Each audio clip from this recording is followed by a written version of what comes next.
হরে কৃষ্ণ। স্বাগত বন্ধুরা। তো বন্ধুরা, খুব দারুণ একটা ভিডিও শেয়ার করতেছি।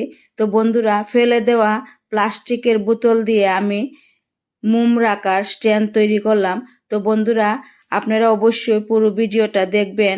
আর বন্ধুরা, আপনারা অবশ্যই কমেন্টে বলবেন যে আমি এখানে 5 রকমের স্ট্যান্ড তৈরি করলাম, কোন স্ট্যান্ডটা বেশি সুন্দর হয়েছে। অবশ্যই আপনাদের কাছ থেকে জানতে চাই, এই যে প্লাস্টিকের বোতল দিয়ে যে আমি তৈরি করলাম মোম রাখা স্ট্যান্ড, তো কেমন হলো আমার এই মোম রাখা স্ট্যান্ড। আর কমেন্টে অবশ্যই বলবেন যে কোন স্ট্যান্ডটা আমার সবচেয়ে বেশি সুন্দর লাগলো আপনাদের কাছে, তা আমি অবশ্যই জানতে চাই। তো বন্ধুরা, এখন তো প্রায় বৃষ্টির সিজন চলে আসলো। আর বৃষ্টির সিজন আসলে কিন্তু কারেন্ট প্রায় থাকেই না, তখন কিন্তু আমরা সবাই এই মোম ব্যবহার করি। আর মোম ব্যবহার করলে মোমের স্ট্যান্ড তো অবশ্যই লাগবো।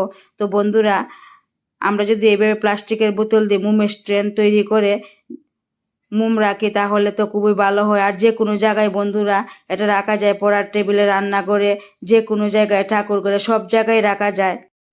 তো বন্ধুরা, আমরা তো এরকমের কালি জলের বোতল ব্যবহার করার পর প্রায় ফেলে দিই। ফেলে না দিয়ে কিন্তু আমরা সংসারের বিভিন্ন কাজেও লাগাতে পারি। তো আজকে আমি এই প্লাস্টিকের জলের বোতল দিয়ে মোমের স্ট্যান্ড তৈরি করে দেখাবো। তো বন্ধুরা, এই প্লাস্টিকের বোতলের উপরের অংশ আমি আগে কেটে নিলাম। সবগুলো বোতলের এই উপরের অংশটা আমি এইভাবে একটা কেচির সাহায্যে কিন্তু আমি কেটে নিলাম। এখন একটা গ্লুগামের সাহায্যে এই উপরের অংশের একটা ঢাকনার মধ্যে আগে গ্লুগাম লাগানোর পর অপর অংশটা এইভাবে আমি এইভাবে আমি লাগিয়ে দিলাম, জোড়া লাগিয়ে দিলাম। তো বন্ধুরা, আপনারা দেখেও কিছুটা অনুমান করে নিতে পারেন, সব কিছু কিন্তু বলে বোঝানো যায় না। তো বন্ধুরা, এখানে আমি 2টা সবুজ কালারের বোতলের নিচের অংশ নিলাম। আর নিচের অংশটার মধ্যেই এই বোতলের উপরের অংশটা গ্লুগামের সাহায্যে কিন্তু বসালাম। তো বন্ধুরা দেখুন, আমি সবগুলো স্ট্যান্ড কিন্তু এইভাবে তৈরি করলাম।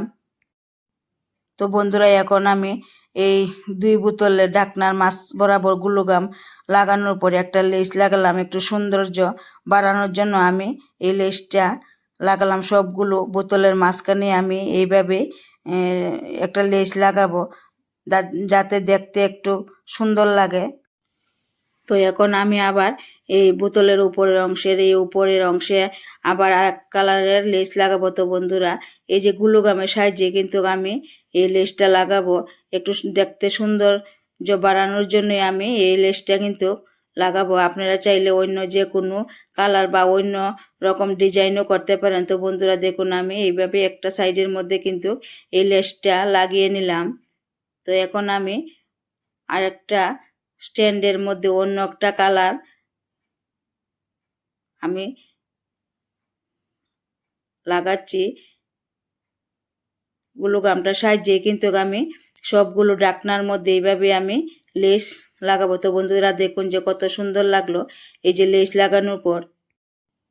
তো আমি এইভাবে সবগুলো বোতলের ঢাকনার মধ্যে কিন্তু বিভিন্ন কালারের এই লেস লাগিয়ে দিলাম। তো দেখুন বন্ধুরা, এখন দেখতেও কিন্তু খুব একটা দারুণ লাগছে, বোঝা যাচ্ছে না একদমই এগুলি যে বোতল দিয়ে তৈরি করলাম।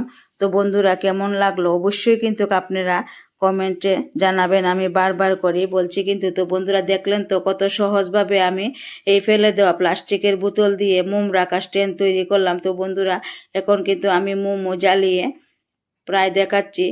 তো দেখুন বন্ধুরা, এই মোম কিন্তু খুব সহজভাবে এই স্ট্যান্ডের মধ্যে কিন্তু আটকে গেল। এটা কিন্তু আর কোনো সময় পড়বে না, একদমই কিন্তু মজবুত হলো।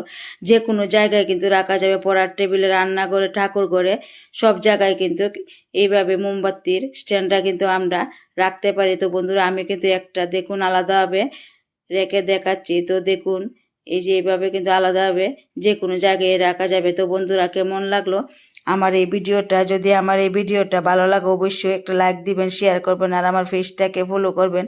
তো বন্ধুরা, যারা আমার ফেসবুক পেজ থেকে ভিডিওটা দেখবেন পেজটাকে ফলো করবেন, আর যারা আমার ইউটিউব চ্যানেল থেকে দেখবেন চ্যানেলটাকে সাবস্ক্রাইব করবেন।